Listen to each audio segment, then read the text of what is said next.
As if LSU's football program was already looking bad, it just got worse and things are continuing to get worse. It's not a good sign when you hire a great and brand new head coach and things are already going in the wrong direction. We're going to dive deep in detail and talk about what's going on with LSU football and some other things, including Will Anderson and Bryce Young for Alabama. If you're new to the channel and you like what you see, consider hitting that subscribe button. I really appreciate it and it helps the channel out so much. And also, you know what? I'm feeling good. I didn't anticipate on it.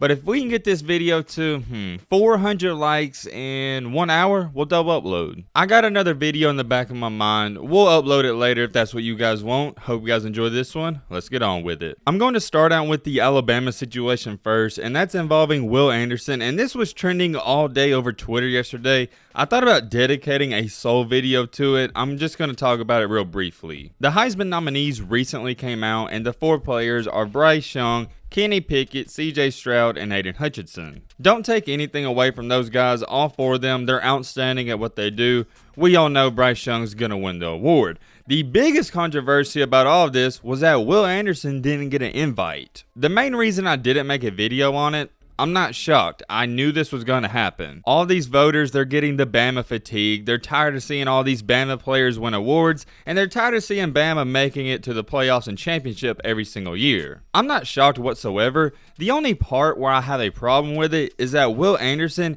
is arguably the best player in the country, and he's not even going to be there. You can sit there and feel bad for him, but I also look at it from this standpoint. He's not going to win it anyways, so what does it matter if he got an invite? I guess people are saying it's the principle, and I understand it. A reporter asked Bryce Young what he thought about it. Here's what he said. I definitely think he was deserving. If you look at his numbers, you look at production, I definitely think he deserves to be there. It's unfortunate that he's not going to be there. I could sit up here and read you off all of his numbers and stats. He leads the country in tackles for loss and sacks. I'm not going to read you everything because everyone with a brain knows he's one of the best defensive players in the country and he should be there. Will Anderson himself was asked about it, and here's what he had to say. I really like this. Quote unquote, I have nothing to prove to anybody. It's all what I do. Nobody's expectations are higher for me. I'm just going to keep doing what I've been doing this whole season. If you keep up with Alabama football or ever heard this man talk, you know he's not for single man achievements. He's about the team, and as long as Alabama's winning, he's going to be happy. He's a true team player. That's why I think he should be there, because he gives it his all on every single play. Anderson isn't a guy who's looking for numbers and sacks. He's good on run defense, pass defense, and as a overall player. It's unfortunate he's not going to have the chance to go there and experience that, but at the end of the day, he wasn't going to win it, and Bryce is going to win it. Let me know your thoughts on that. Moving on with this video, we got to talk about the main topic, Brian Kelly and LSU. Does Brian Kelly and LSU sound like the greatest fit and the perfect match? No, absolutely not. However, with that being said, give it some time. I think it might change your mind. I am not, and let me repeat, I am not a Brian Kelly fan.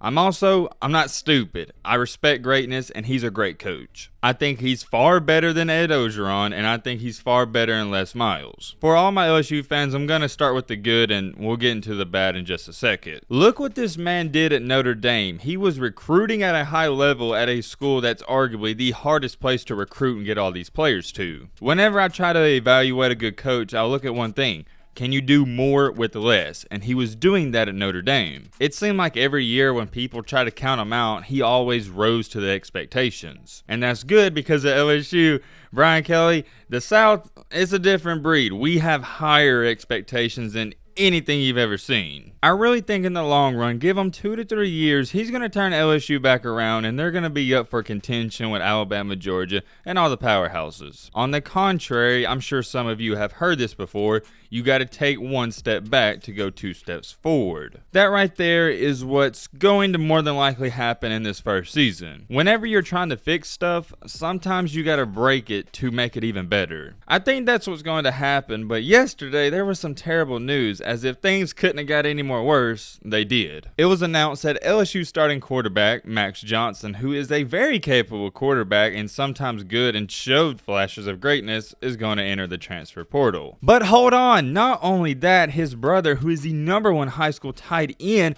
also decommitted from LSU. But hold on again! LSU's freshman wide receiver Dion Smith also entered the transfer portal. Some of you are sitting there thinking, you know what, that's not that big of a deal. Max Johnson, he wasn't the greatest quarterback ever. Well, Max threw 27 touchdowns last year to only 6 interceptions. I thought he was decent, if not good. You got to remember, too, he was only a sophomore, and then your other quarterback, Miles Brennan, who's a 6-year senior, he's transferred. So right now, as to when I'm speaking, nobody has a clue who the quarterback's going to be. You want to know what? I'm not concerned too much about that. What concerns me is you had 3 players leave within a short amount of time. What that's showing me is that some of these guys, they don't like Brian Kelly, and they're not buying into whatever he's telling them. I forgot to mention, too, one of the new recruits, Dakotas Crawford, I hope I'm saying that correctly, decommitted as well. Currently, as to when I'm speaking and making this video, LSU has only one, and I repeat, one scholarship quarterback on the roster. Yeah, that's kind of concerning. There's already a lot of concerning stuff going on. You could start with anything.